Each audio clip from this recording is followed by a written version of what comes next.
Hi, all, and welcome to Monday Night's Treasure Vortex with Gypsy Jules from YouTube's Zero Discrimination, as well as her website, gypsydigs.com, and myself, Amanda Digger Degaz. Tonight, special guest, Brandon Dingeman. And before we bring him on in, hey, Gypsy, happy Monday. How are you doing?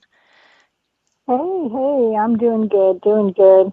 Been a busy day, busy weekend, so I'm trying to catch up today, but starting to slowly get caught up. But how about you? I'm holding on. Holding It's on. holding on. Fighting Well, off I hear you. fighting off viruses and just getting rest. And yeah, didn't get out at all this week between the snowstorms and the ice storms and then the snowstorms. Yeah, just didn't happen for me. Uh, How about well, yourself?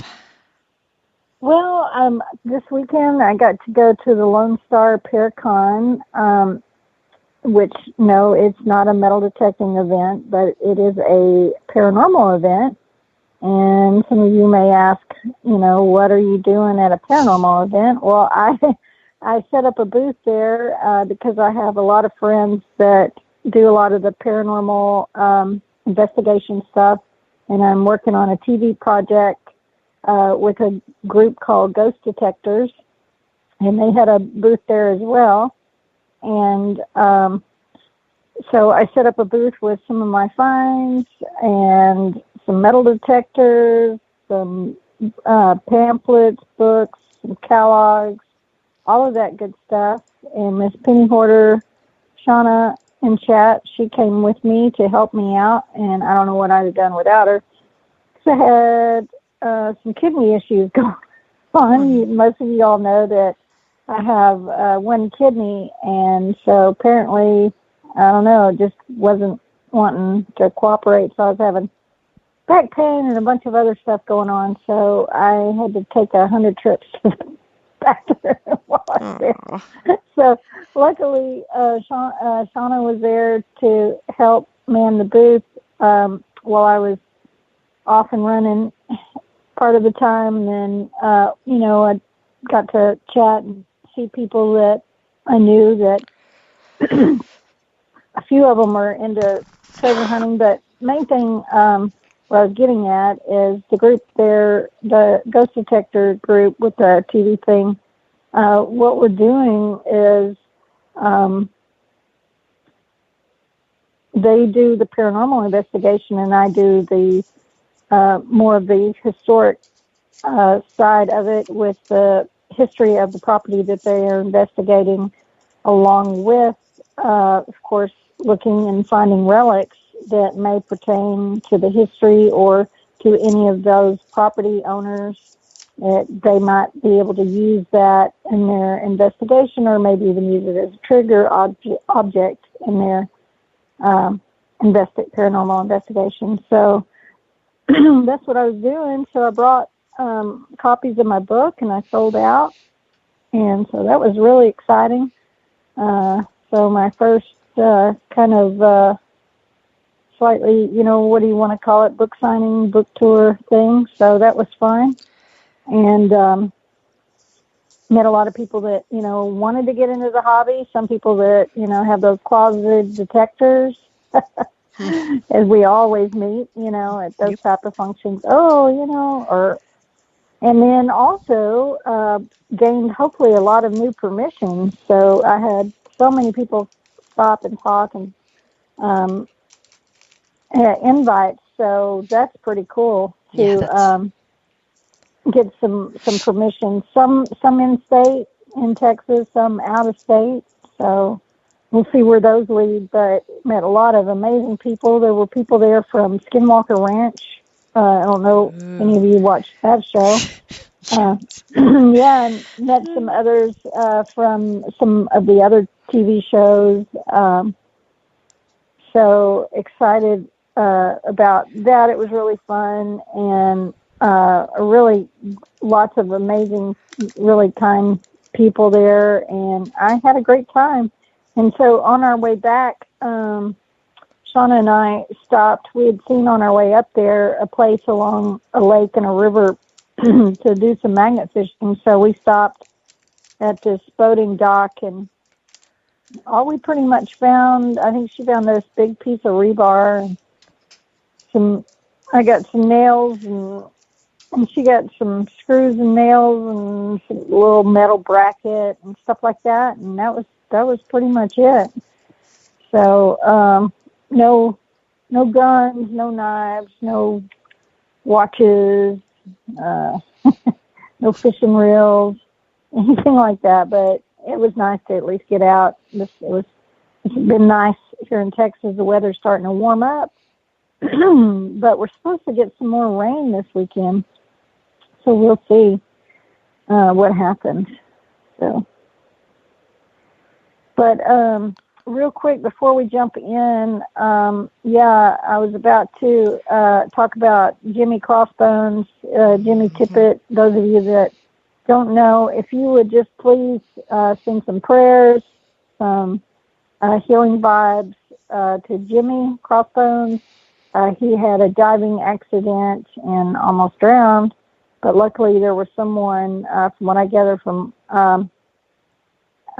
what Mark in chat told me, that he's going to be okay. He's going to be okay. But right now, they do have a breathing tube in him until they get everything just regulated. And once that, so y'all please pray for Jimmy and send those healing vibes, because he's a great guy.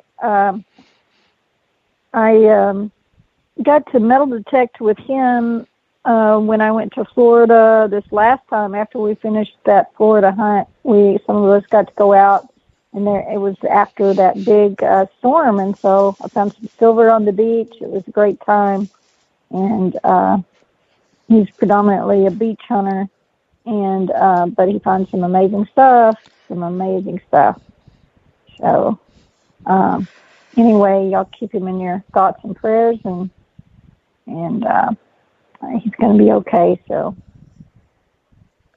good. Sending positive vibes that way. Yes, please. Mm-hmm. So anyway, that's enough about that. Oh, I will say this, so everybody knows that my book was launched. Actually, last Monday after the podcast is when it went live. And if you don't know, Mark Hoover in chat, he did my foreword in there. He wrote it for me. And I appreciate him.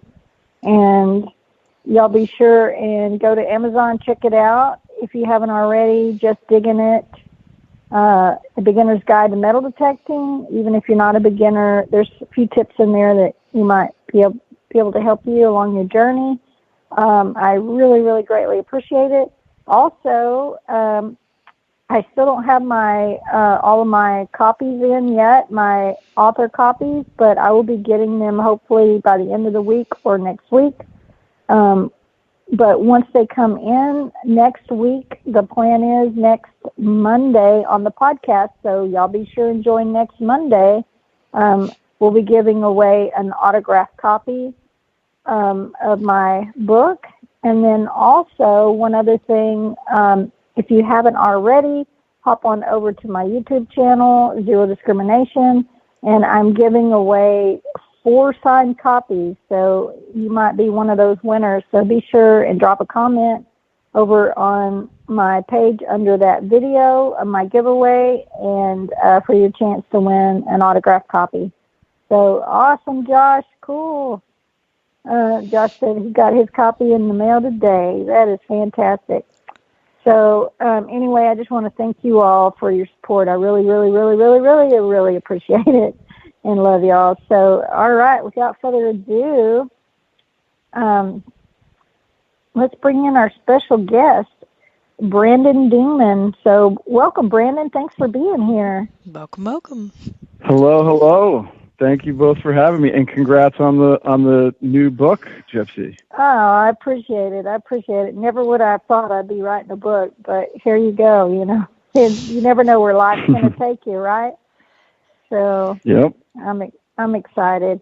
So, Brandon, tell us a little bit about yourself, if you don't mind. Where you from first? Yeah, of course. Where do you live? Upstate New York. I live in the Capital District. Wife and a couple kids, and the situation is flexible enough for me to get out and do what I love, which is metal detecting, pretty frequently. It ebbs and flows, but I get out enough, and it's just a really enjoyable hobby. It's addicting, isn't it? It is addicting. So how Yeah, did you yeah, it really is. how did you get into treasure hunting? So my wife and I had a big house party. Funny enough, this was a while back, probably 10 years ago or so, and someone imbibed a little bit too much and lost their wedding ring in the yard. And so I felt compelled to get a metal detector. I got an Ace 250 off of Craigslist.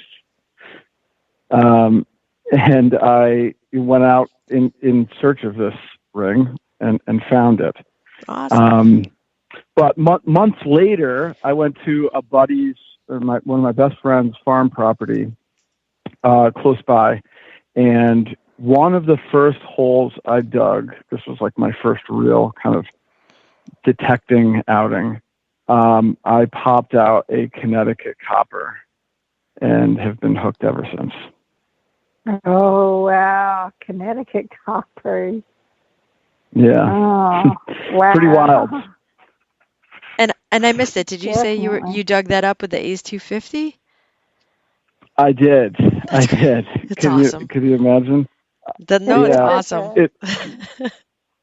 It really is, right? I mean, it just goes to show you how much, it's just a lot of luck involved, right? I had a super small coil on it, and it's a wild story, but I think that's the hook, right? The moment somebody, almost anybody, finds something like that and gets that adrenaline rush, gets that thrill, that feeling that we're all kind of addicted to, that's it.